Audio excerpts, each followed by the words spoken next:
তাই তোমাদের গ্রাম এখন টাউন হয়ে গেছে মা। এই যে এখন 12:10 বাজে, আমরা এখন সবাই শুয়ে পড়েছে, ঘুমিয়ে পড়েছে নিশুতি রাত। আমরা এখন শপিং করতে যাচ্ছি রাত 12টার সময়। এই যে এই যে এই যে এটা আমার চুল বাঁধাটা কি স্টাইল হয়েছে রে। ওই যে আমার মা যাচ্ছে এগিয়ে, আমি যাচ্ছি পেছনে। আমি ভিডিওটা ক্যামেরাটা অন করেছি। এই যে দেখতে পাচ্ছ, দেখো রাস্তাঘাটে এরা পামা মুচকে। তোমরা দেখতে থাকো আমরা কি শপিং করি।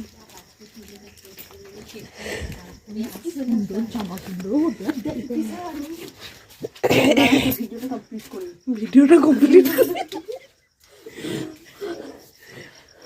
এই কাপড়টা তো বেশ ভালো লাগছে, ওই জন্যই আসতে ইচ্ছা করছিল না। আমি বলছি গেলে নিতে ইচ্ছা করবে। আমি ওই ঠান্ডা কাপড় ডিম্পার মায়ের জন্য একটা কাপড় নেবো।